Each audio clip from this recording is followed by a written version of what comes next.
Hey, what's up? Like, totally time for 90210. Well, hello everyone. Welcome back to the 90210 show.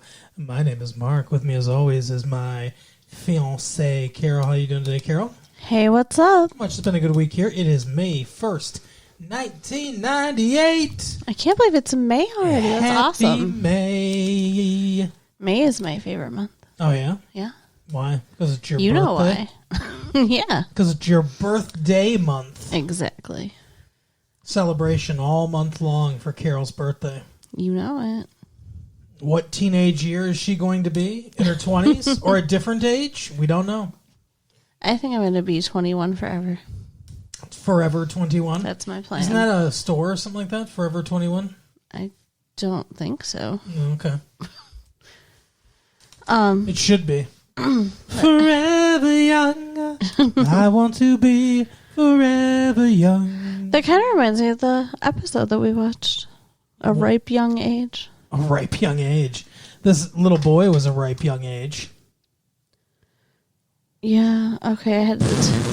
It took me a second. It took me a second. I'm like, what little boy? And then I was like, oh, yeah. What do you think a ripe young age stood for?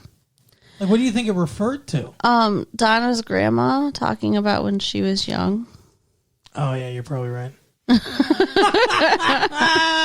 didn't even think about that, but... Oh, my God. I've definitely seen a Forever 21 store. I think... I want to have made that up, but I'm pretty sure that that's All right. a clothing brand or something. If you say so. I don't shop there for sure, so Well, you're Forever 21, though. Maybe you should. maybe I should. You shop at Victoria's Secret, though. Yeah. Yes, I do. Anyway, so ripe young age. Oh, yeah, that's right. That's what I wanted to say about this episode. What? So it highlights the worst of 90210. Okay. Where they take a ridiculous, like, fucking situation where David... So Donna and David are going to meet her grandmother, June Lockhart. For those of you who are grandpas like me, who remember her as Mrs. Robinson, I guess, or whatever, the mom from Lost in Space. Okay, when you said Mrs. Robinson, I was thinking about, like, the there dirty she movie. is, Mrs. Robinson. Yeah. Dirty? Yeah. Why? Because Dustin Hoffman gets to fuck Anne Bancroft? Correct. Okay. That And is then why. marries her granddaughter or her daughter. I've never actually seen the movie, so thanks for the spoilers. Oh, sorry. And then oh my God, it's one of the creepiest fucking endings to, like, supposedly happy ending to a movie ever. She's going to marry somebody else when she finds out about the affair and everything. He goes in, stops the wedding. I think it might be the first instance of, like, stop the wedding, in a scene in a movie. Like, I think that's where everyone gets it from. They get on a bus, they leave together because they were originally going to get married. Then he has an affair with her mom. That's the whole story of the movie. Then they get back together, right? And as they're in the fucking bus, sitting in the back, they're leaving, they're holding hands, they're going to start their new relationship, all's forgiven and stuff like that. They look like just lost almost and a little depressed, and the Simon and Garfunkel's music is used throughout the movie, like Mrs. Robinson. And it does, "Hello, darkness, my old friend." Are you serious? That's what fucking plays over the credits, yes. Wow. And apparently the way that they got that is the way Sidney Pollack got that shot is they just kept the camera rolling. The scene was supposed to be over. So Dustin Hoffman and the lady's name escapes me, but are just kind of sitting there like, what do we do now? Kind of like thing. And that's how they got that effect. That is so funny. But yeah, Will Robinson was the little boy on Lost in Space. Danger, danger, Will Robinson. So the mom and dad were like Mr. and Mrs. Robinson. Wow, yeah, I don't think that's something you come back from. Fucking somebody's mom. Like, I don't think you come back from that. By the way, for all you movie geeks out there, where if I got any details wrong, it's been a long time since I've seen the movie. I'm pretty sure that's how it goes, but if I got any details wrong, you can come after me. Fuck you. That's the only response. Wow! How dare you? I love the aggression. But no mistakes in 90210. so anyway, so June Lockhart, mom from Lost in Space, Billy Mooney's mom from Lost in Space. Yep, she plays Donna's grandma. Mm-hmm. I don't really know why they're going to see her. Just for a visit. Okay. It seems weird. She looks very weirdly disappointed when they say they have a You're going to go there already? Okay. Oh, I'm sorry. No, am I going too quick? Go ahead. Do you want me to build up to that? No. Go ahead. No, it's just she looks really, really weirdly disappointed when she finds out they have a hotel. Mm-hmm. But Donna says it's not like that, Grandma. Yeah. She's like, I was really? hoping you were getting some deep dicking, Donna. Right? Do you think... Okay, so the grandma tells them all about how she met Donna's grandpa. Well, Donna warns David on the ride up. Yeah, that's true. That her grandfather died in World War II. He was a pilot and he died in World War II. And she doesn't like to talk about it. Which is weird. So she's like, when they come in, she's like, they're doing small talk and everything. And she goes, you know who you remind me of, David? My fucking husband. And she shows him a picture. And oh, it's so stupid. It's that's what I was getting to. It's the stupidest thing sitcoms do. It's a picture of David and Donna dressed in World War II garb. Yeah. And it's like, if I was in a situation where I was in a long-term relationship with this woman, if I was, our long-term relationship, right? Mm-hmm. We go to meet your grandma. And she's like, oh, you remind me of my late husband. And I looked at a picture, and it looked exactly fucking like me. I'd be like, can we get a DNA test? What the fuck is going on? Right? Like, I would be like, we are 100% related. Yeah, that would be really creepy. In a very, very personal way related. Like, in a way that I think that maybe your grandfather's parents were siblings or something. Oh my god. Like, how strong would the DNA be?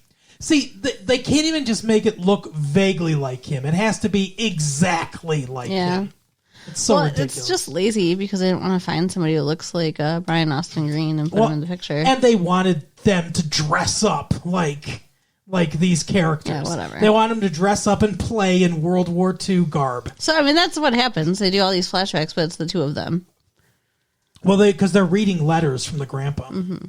She gave them the letters, and they're like, read them. Which is weird, too. Like, I mean, it's nice that she wants to share that with him or with them, and, like, Donna seemed really excited about it, and it's her family, but, like, for David, I would feel like that'd be kind of weird and boring to be, like, reading somebody's old letters. If it looked exactly like me. I might have questions. I guess that's true. I'd be looking for clues in the letters. How are we related? Right. Does he mention a cousin? But so they find out that her grandma married the grandpa after knowing him for a week. Yeah. They met the night before Pearl Harbor? Yes. December 6th, 1941. But they got married a week later, so he had nothing to do with Pearl Harbor because he was... What? No, he planned Pearl Harbor. That was a secret scene that they didn't show. That's how he really died. They found that out. That was part of the inquiry scene. I had nothing to do with Pearl Harbor. It was just a weird way to say that. I don't know. I'm just saying, like, it's like when they weren't in Hawaii, which is where Pearl Harbor is. When they made a point of it, though, didn't you think that it was going to in some way affect him? It did affect him because guess what? After that, December 6th was the last day that the United States was not at war during World War II. He was in the fucking Air Force or the Army Air Corps because I don't think the Air Force existed at the time.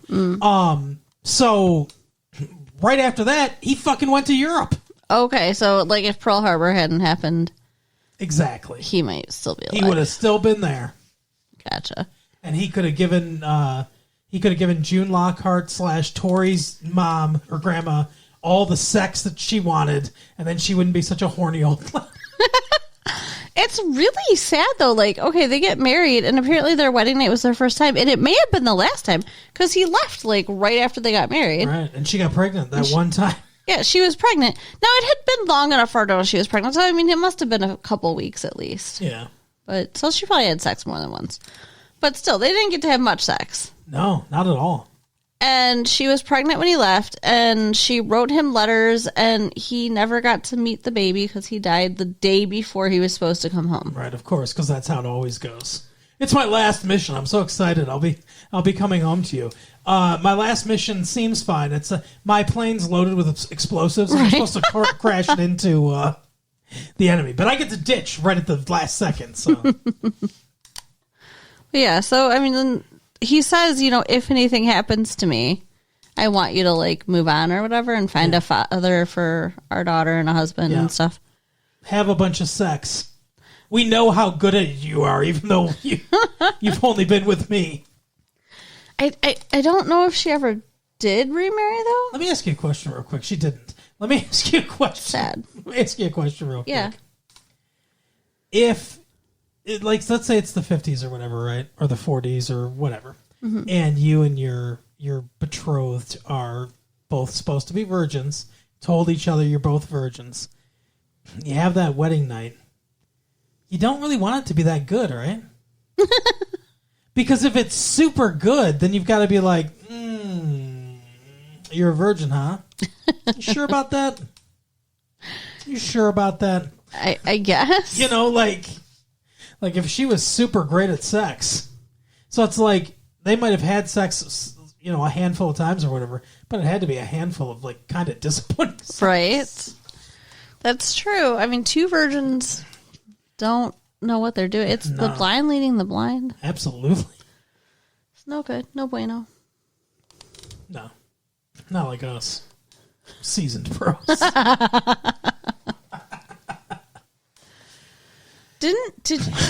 Never mind. When you had a very pointed look on your face when you turned to ask whatever you were going to ask. What are you going to say? I don't want to ask it right now. I'll ask you after we're done recording. All right, you sure? Yeah. I can mute it. I'm good. I'm good. After these messages, we'll be right back. Hi, everybody. It's your favorite podcasters, Mark and Carol from Retro Late Fee Podcast. Hey, what's up? We're just popping in here real quick to let you know about our Patreon, patreon.com/Retro Late Fee. Do you love Retro Late Fee and just wish there was always more? Because there is more over there. We've got Back into the Future, where we talk about regular stuff from nowadays. Right. We've got Lost in Time, where we appear anywhere in time in 1 year. Yeah. Maybe we'll do Shakespeare someday. One day, exactly. 1 day, 1 year, and we record our thoughts on that like it's the regular podcast. And as a special for you guys, if we get 100 Patreon subscribers, Carol, tell them what they'll get. So some of you have asked about bringing back the mixtape. The mixtape is where we talk about music that's popular 25 years ago. Correct. And it was actually one of my favorite segments to make. So I would love it if you guys would subscribe so we can make it again. Yeah, if we get 100 Patreon subscribers, we will bring back the mixtape. So go to patreon.com/Retro Late Fee. Help support us and this beautiful creation that we put out for you every week. So we can keep making more and more episodes. Soon it'll be every day. All right, now back to your regularly scheduled program. Later. What commercial did we slide in there? I have no idea, but I'm sure it was great. Okay, so Mark said he's okay with me asking him on air. So, when you lost your virginity, weren't you both virgins? Yes. Was it super disappointing sex? It wasn't good. Like, now that I've had, no offense if she's listening, but since I've had other sex, I've had much better sex. Right. It wasn't terrible, but it wasn't great. It gets better as you learn stuff. I assume for her, she'd probably say it was pretty disappointing. because she didn't come to fruition, if you catch my drift. Oh, God, no girl does on their first time. I mean, they're lucky if they're not in pain. Right. And maybe she was, I don't know. Yeah. So, my first time, we were supposed to both be virgins. Oh, yeah? But it was kind of that situation. Not that it was great sex, but he corrected my positioning, so...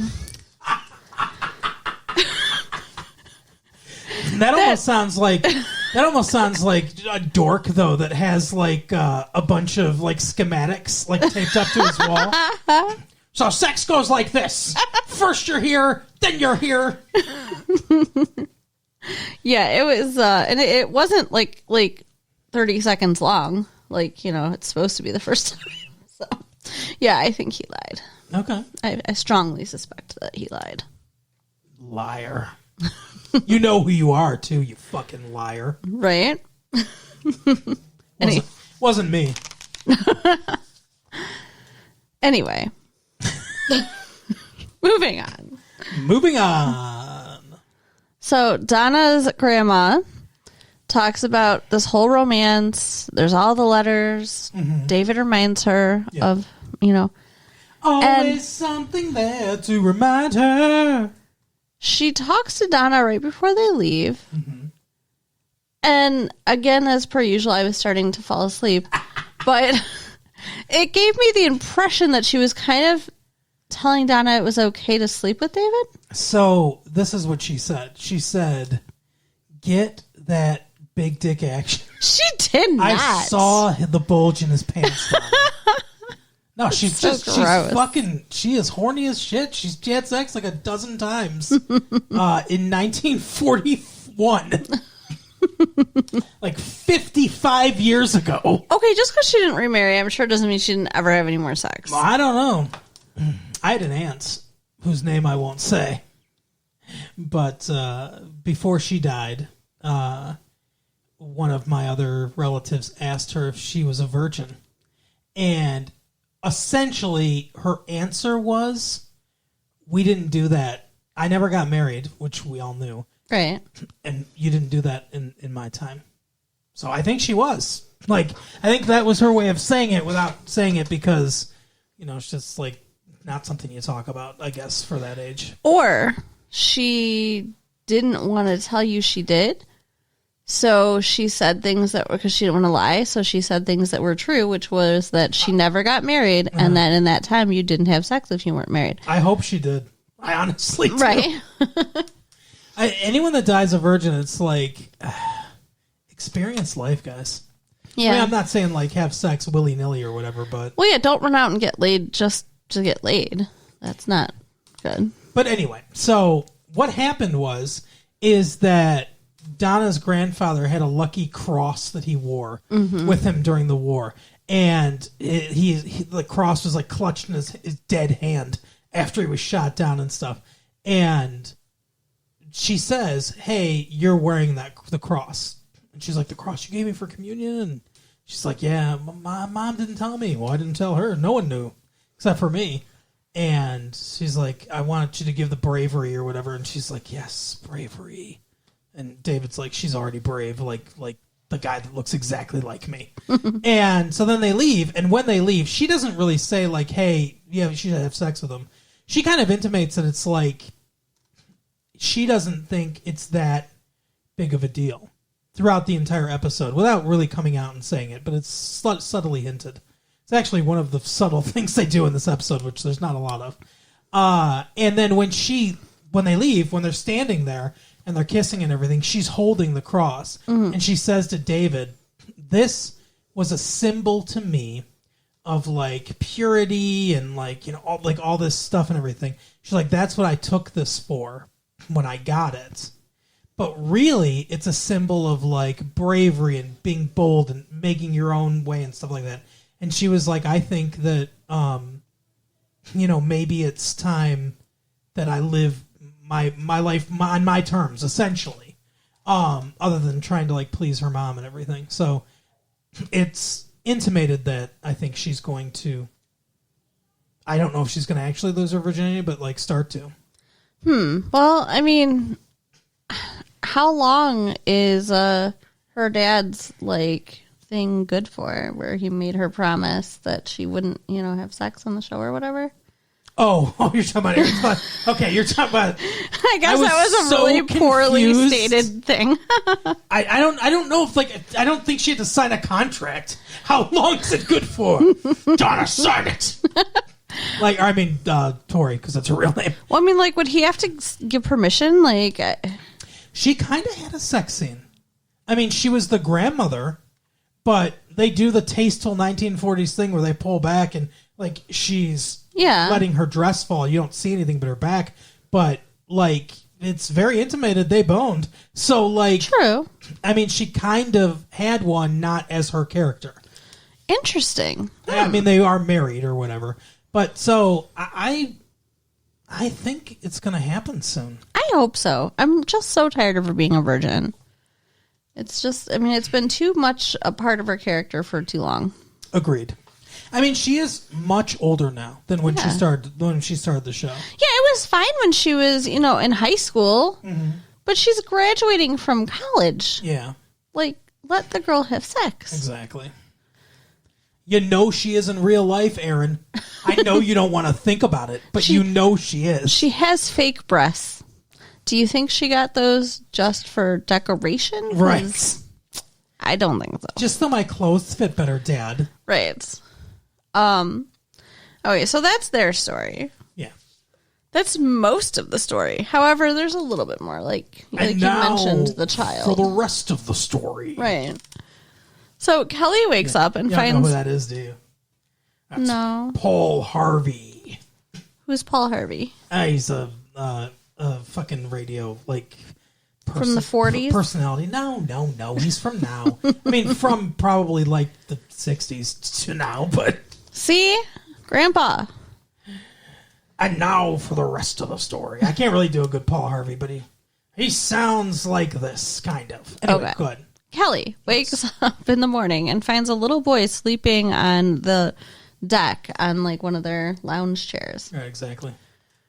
It's a weird interaction the whole time. Like, she handles this very differently than, like, how I would have handled this. It reminds me of the little kid in that movie that we didn't see called Blank Check, Okay. where apparently one of the plot points of that movie is that he kisses a full-grown adult woman Ew. on the lips. Gross. Like he's going to bang this adult woman. Gross. And this kid is like, I don't know, 11?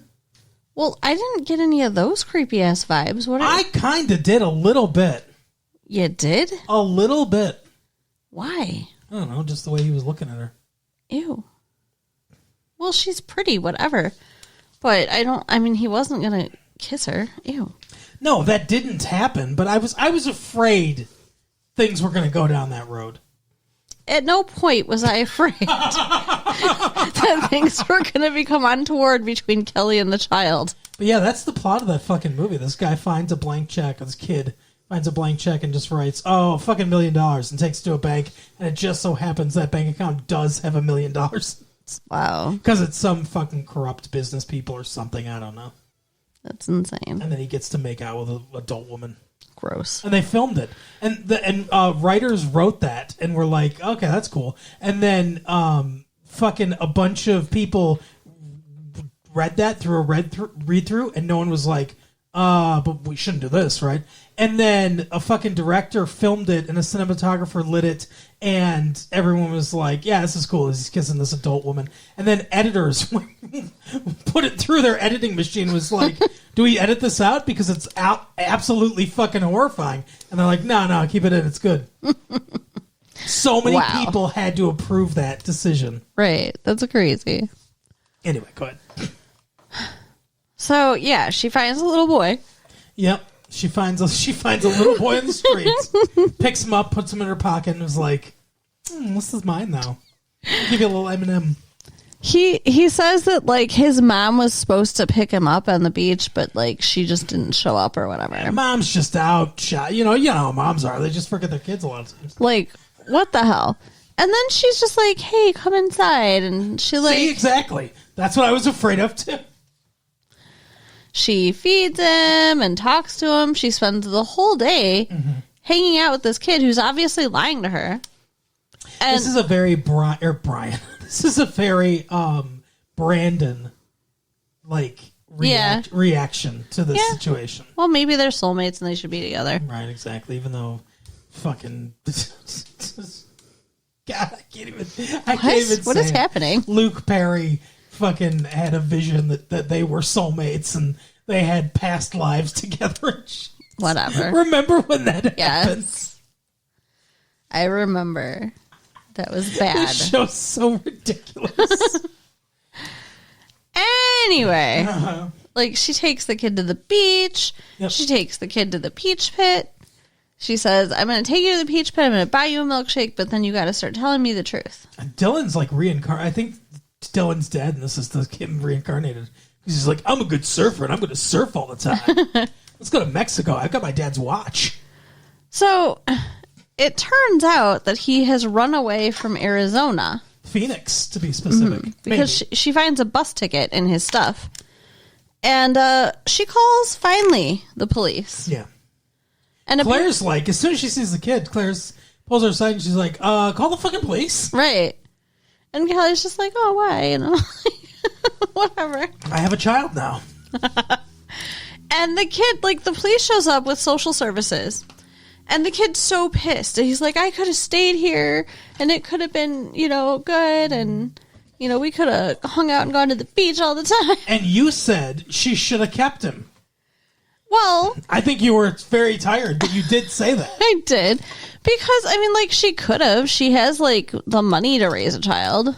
Yeah, but she's a fucking 21-year-old woman with no husband. You know, like, she doesn't have a job yet. Yeah. Like, I mean, I know it doesn't make sense and she did the right thing for her or whatever, but it's Yes. still, like, I feel bad a little bit for the kid.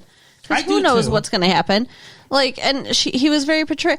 Like, they took him and they're like, oh, we're going to take care of you now. But what they did was they took him to a fucking shelter yeah, thanks. and left him there, and he ran away from the shelter, so he's just out on the street again. And this is the thing, it's like, you know, kids get taken away from bad situations and put into the foster care system, and then bad shit happens there. Yeah. It's like very rare in my limited, you know, knowledge, that a child goes into the system and has a great experience and comes out unscathed. Yeah. So, yeah, for Kelly to be like, hey, here, take this child away. That's just, I didn't like it. But she didn't know. She didn't know that was going to happen. I know. And then when it does happen and the guy comes back, he's like, hey, yeah, sorry, we misplaced him. Yeah. She's like, what the fuck? And he's like, well, you know, it happens sometimes. He's like, we tried our best. I mean, kind of. We left him there and then just took off. It's like, it's not a jail, it's a shelter. Right. What the fuck? And then she's pissed. He's like, oh, I can understand why you're mad. He's like, but hey, if he comes back, give me a call. And she's like, yeah, okay, whatever. Yeah, that's not happening. So, and then that's actually where the episode ends. There's more to talk about, but that's the last thing that happens in the episode. And I feel like that will carry over. We'll see this kid again, I think. Yeah, I think Kelly will probably go look for him, and she might find him because she knows the places he wanted to go and be and stuff. Right. And then maybe she'll probably find out why he ran away and who his parents are and solve the whole problem and take him home herself. Exactly.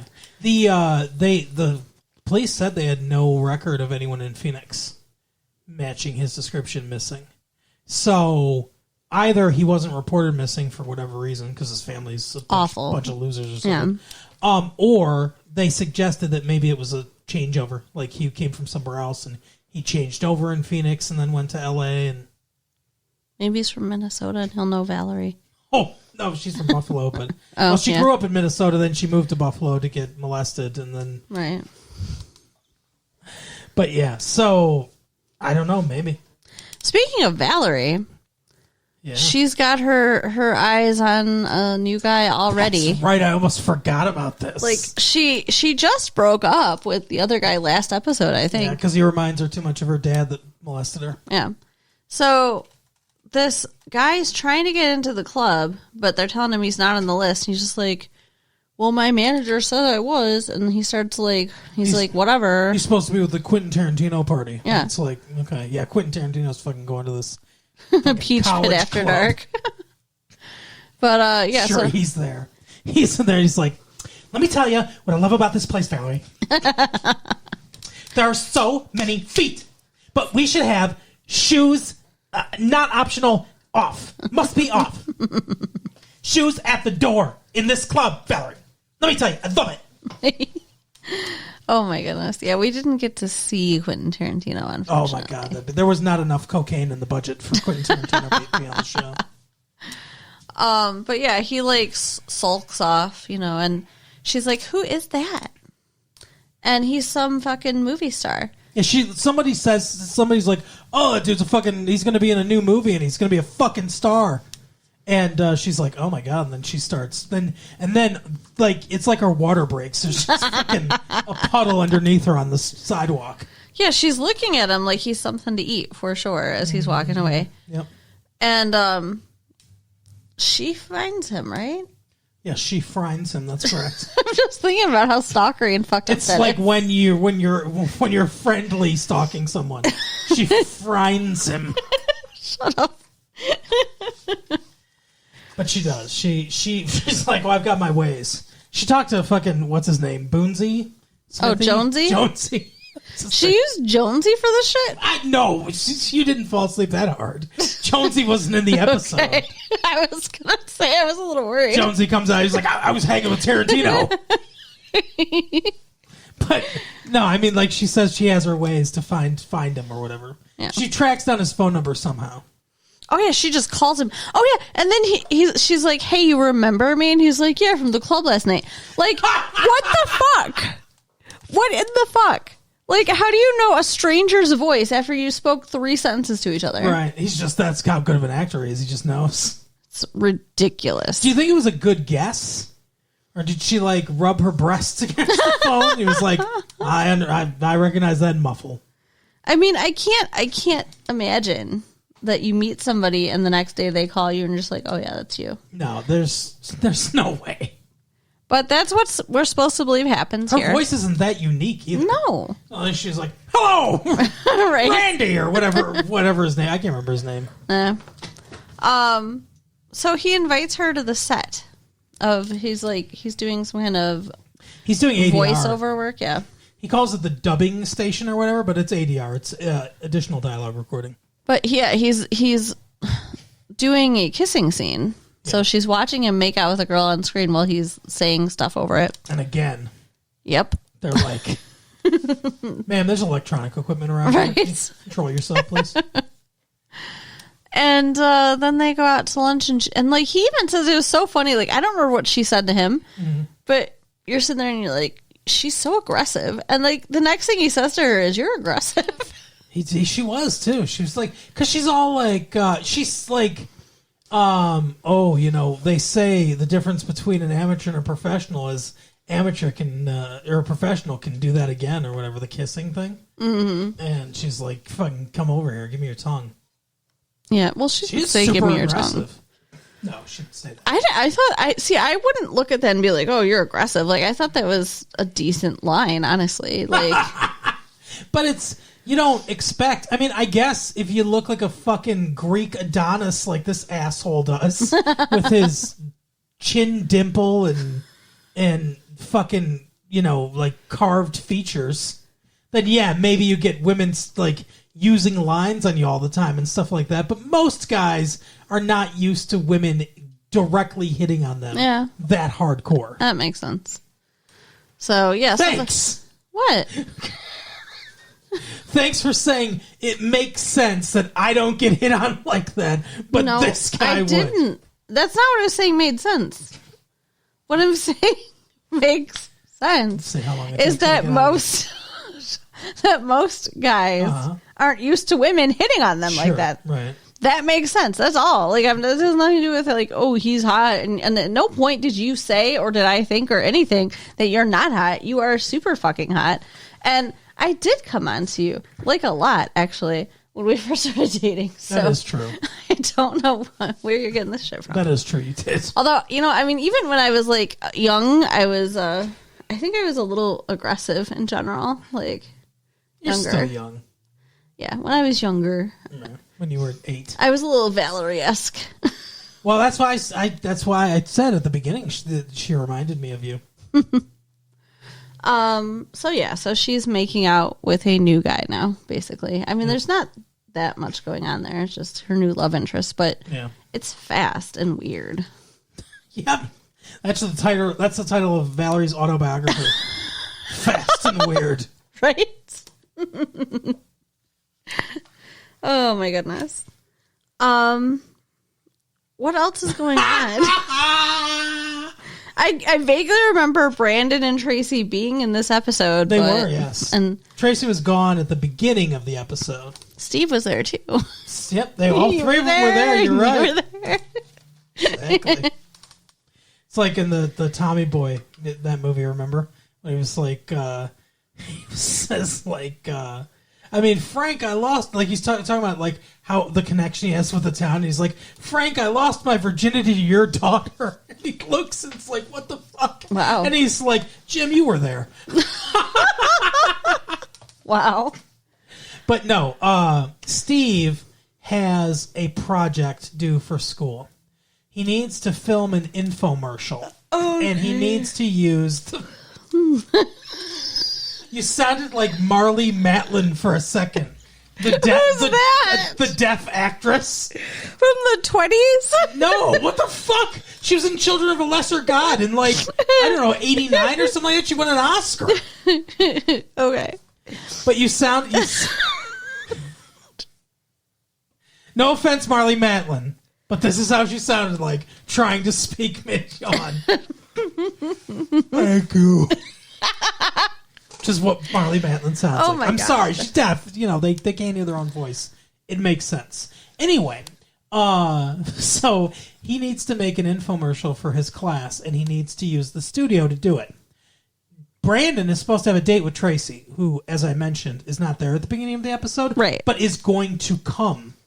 Is she now? Well, she's going to arrive in later in the day or something like that. And they're supposed to have this date. And Brandon's like, okay, look, I'll fucking help you, but I'm supposed to have this date. Oh, like a couple hours, that's it. Mm-hmm. And he's like, okay. So he gets Claire to be his little, I don't know, French maid. Yeah. He dresses her up like a French maid. That's just a fantasy. Well, you know that they have that costume on hand. Oh, 100%. So it was an easy thing. And he's like, fucking, this is a cleaner. It's like Steve Sanders Cleaner or whatever. Yeah, Sander Clean or something like that. I don't know. Yeah. But anyway, so, but he doesn't actually invent a project or a thing, a product, which I don't think he needs to, because I'm pretty sure he said it was for a media class. So I think it's just all about the presentation. Which it doesn't really make sense to me. I mean, I guess it would make sense if it was an acting class, but Brandon's the one in the booth doing the actual recording work. But and I stuff. think he's supposed to be doing that. But he's in it. I think he's supposed to like edit and stuff like afterwards. Okay. And I think Brandon's doing part of his work for him. Oh, well, that happens. So, he's doing all this stuff, and he's like, oh, whatever. What's he call her? I can't remember. It doesn't. Yvette or something. I don't know. It doesn't sound. That's what struck me. I think it starts with a C, but it's not Claire, and it didn't strike me as a French name. Oh, I don't know. Maybe Clarion or something like that. I don't know. But anyway, she's like, oh, oui, oui, and he does the Gomez Adams thing. Oh, the French, and starts like kissing her. And then in the booth, fucking Brandon and Tracy just can't keep their hands off each other. Yeah. They're making out, rolling around the fucking booth. And Well, they're everything. supposed to be having a date. And so anyway, all of a sudden Claire's like, what the hell is this stuff? Yeah, she's using this chemical that Steve supposedly invented to wipe off this counter, Because it's supposed to clean. and it sticks to it like glue. And she can't get her hand off of the rag, and she can't get the rag off of the counter. So they're all stuck together like super glue. And he's like, well, I just mixed a bunch of stuff from the janitor's closet together. What a fucking idiot. Right? Like, he could have made And he could have made napalm. He could have made fucking anything and killed all of them. Yeah, and he's just like, hey, here, Claire, just stick your hand in it. Right. I made phosphine gas. Like, what the... This is mustard gas, everybody. Like, what the fuck? I mean, luckily it turns out that warm water was able to, get her free, but Yeah. it could have been really bad. Yeah, and she could have chemical burns on her hand. Yeah. You don't just randomly mix chemicals. No, Like, this is something that you know when you're 9. exactly. Yeah, Steve is not bright at all. I feel a little concerned that he's graduating with an actual degree. Me too. But so he dubs over it. Mm-hmm. More additional dialogue recording for I guess this is the episode for editing geeks out there. Sound editing geeks specifically. Yeah, now it's Sanders glue and adhesive or whatever. Yeah, Sanders stick or something like that. Sanders stick, yes. And he just keeps saying it. He's like, oh, stick to this, blah, blah, blah, blah, blah, blah, blah. Yeah, like, this isn't your audition to do commercials. I don't know. And then he asks everybody, he's like, what would you give it? And they're like, C minus. Right. And he's like, those are passing grades, I'll take it. And Claire says A plus for effort, and because the glue made me super horny or whatever. And she was like, come on, and grabs him, and they go to the other room to fuck. And then Tracy says to Brandon, hey, I have a fantasy. Let's go finish what we started in the control booth. So they're going to go have sex in the studio. Yeah, hopefully on camera or whatever. So everybody's just getting lucky. Yep, except for Kelly Yeah. and Donna. Well, And Donna's grandmother. but Donna probably will get lucky soon. So. Hopefully.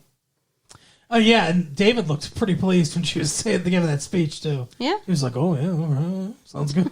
I seriously think, though, if they start having sex, like, that it's going to make their relationship better, don't you? Yes. I think it makes every relationship better, Carol. No, that's not true. But yeah, I hope it happens soon. I don't want to worry about them anymore. So just put them together and make them a stable, permanent couple from now on. Yeah. It's okay to have that. That we don't have to worry about. Everyone else can be in relationship crisis or whatever. we need a stability That to would be nice. juxtapose against everyone else. But anyway, that is the episode, Carol. It is. So you can write us at latefee1994AOL.com. Yes. Check out our website at www.retrolatefee.com Do it. and share the tapes with your friends. All right, we'll see you next time. Bye. Bye.